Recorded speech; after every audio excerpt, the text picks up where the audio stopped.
How you doing? My name is Christopher Mason. I'm going to talk to you about the history and the attractions of Lake Martin, Alabama. Uh, it's located in central Alabama and was developed for its pure hydroelectric use in the early 1900s by a new company at the time, Alabama Power. The lake itself was developed and they brought in over 50,000 families. They had to move people out of certain areas due to the lake being flooded at one point or another once the dam was completed. And they brought in over 1,000 workers to complete the dam. It took 4 years to build it. And here's a picture of the dam's construction to begin with. That's when they first began, early 1920s. Here's also another picture. In the process of building the dam, the end result was 2,000 feet long, nearly 170 feet tall, and had 20 floodgates that were 30 by 16 feet apiece. That spilled over 3 million gallons of water apiece per minute, which is pretty amazing. The dam had 4 big, large turbines that produced almost 400 million kilowatts of power apiece, which is a drastic number.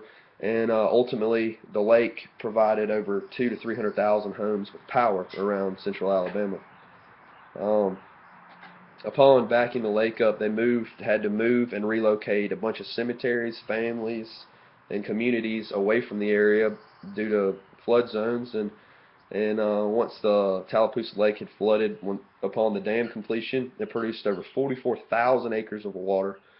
It was 70 miles long, and it's 750 miles around the whole entire lake, which at that time was the largest lake in the world, man-made lake in the world.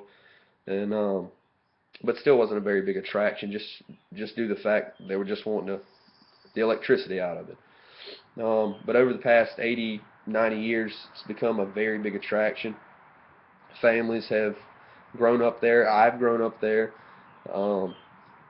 It's a beautiful, beautiful clear lake. There's a lot to do. There's a big mass of rock that sticks out over 70 feet in the air. It's called Chimney Rock, that a lot of people go to, especially in the summer, and they tie up. There will be 80 to 150,000 boats on the lake, and they'll tie up and party and hang out, and it's a very fun thing to do in Alabama. It brings in a lot of money to the state itself, and while still producing great hydroelectric power for Alabama and the surrounding areas. As stated before, it's 2,000 feet long, 170 feet high, 20 floodgates, and 3 million gallons of water, 300 million gallons of water a minute. They used over 431,000 cubic yards of concrete to produce the dam itself. And here's a couple of other completed pictures. That's one with water flowing over. Obviously the gates are open, and that's one with them closed. The lake itself is just, oh my gosh, it's one of the most beautiful places that I love to go to. In some parts of the lake, it's nearly 175 feet deep. Upon its completion, they didn't realize how much of the surrounding area were going to be flooded.